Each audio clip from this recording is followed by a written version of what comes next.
झाली. पुण्यात माणसाने दार उघडले आणि म्हणाला, ए परा, इकडे इकडे इकडे. सणासारखं पोरगा रे तू, भिक्षा पाहिजे का तुला? ये ये, हे घे पीठ. आणि पीठ म्हणून झोई म्हणे मातीच टाकली.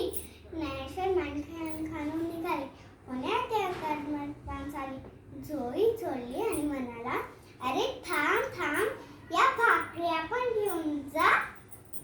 कसं काय रे, डोळेफांड का बघतोस? चल निघ, भिक्षा मागतोय. संध्याकाळ झाली होती. इकडे मुक्ताईने विठ्ठला घेऊन समोर सांजात लावली. ही मूर्ती तेवढीच तिच्या आई बाबांची आठवण. ती दोन्ही हात जोडून रामरक्षा म्हणू लागली. तिला चव आली की ज्ञानदादा आले. तिने पटकन रामरक्षा ओळखली आणि आपल्या भावांसाठी पानं मांडली. निवृत्ती आणि सोपान दोघं येऊन बसले. तेव्हा तिने विचारले, अरे तुम्ही दोघंच? ज्ञानदादा कुठे?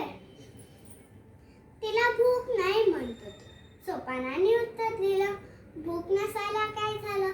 थांब, मीच बोलवताना त्याला. असं म्हणून मुक्ताई खोपटात गेली. हे खोपट म्हणजे त्याच्या ज्ञानदादाची एकांत जागा. गवत असल्या जागेत तो दहर येईल तेव्हा जाऊन बसायचा. दादाची सोय तिथलीच नसली.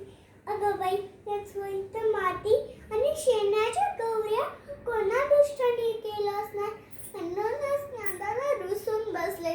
ए ज्ञानदादा, ताटी उघड ना, ताटी उघड. ज्ञानदादा ऐकलंस? चिंता क्रोध मागे सारा, ताटी उघडा ज्ञानेश्वरा. योगी पावन मनाचा, साही अपराध जनांचा.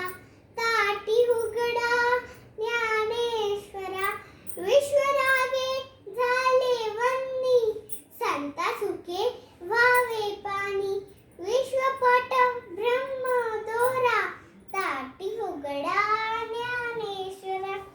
ए ज्ञानदादा, कोणी वाईट वागलं तर क्षमा करावी हे तूच सांगतोस ना, आणि स्वतःच राखून बसलास. अरे या झोळीत माती टाकण्याची तर बुद्धी स्पष्ट झाली असतात, म्हणून तू का कष्टी होतोस? अरे शेत उगवतं तिथे नसायचेच, फुले फुलतात तिकडे काटे खुपायचेच, केवढा फुलतो तिकडे नाक निघायचेच.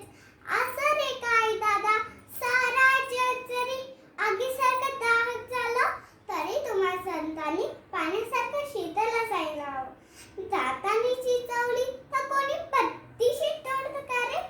अरे हा उर्मट लोकांमुळे साऱ्या जगावर रोसायचा. तुम्हा स्वतःमध्ये वाटतं खूप मोठी जबाबदारी. तुम्ही योग्य विश्वाला तारायला हवं, हे मी सांगायला पाहिजे काय ज्ञानदादा? हे थांबले रे ज्ञानदादा, पाय दुखले माझे. तुला तुझ्या बहिणीची दया नाहीये का? विसरणारे राग, क्षमा कर या लोकांना. तुझ्यावर जेव्हा प्रेम करणाऱ्या या दोन दुबळ्या लोकांसाठी दार उघड. अंधाराचा स्मया क्षमाच्यासाठी दार उघड. ज्ञानाचा दिवा लावण्यासाठी दार उघड. तुझं सामर्थ्य राबवण्यासाठी दार उघड. दादा दार उघड, दादा दार उघड. विश्व कल्याणासाठी घालीत असलेली स्वार ऐकून ज्ञानेश्वर खडबडून जागे झाले. मुक्ताईने त्याचे अक्षर नैराश्याचा काळोख दूर केला. धावात येऊन दार उघडले, मुक्ताईला उचलून घेतले आणि म्हणाले, मुक्ता, तू आज माझी उद्धार करती झालीस. आज तू संतांच्या ठेच्या गुणांची आठवण करून दिलीस.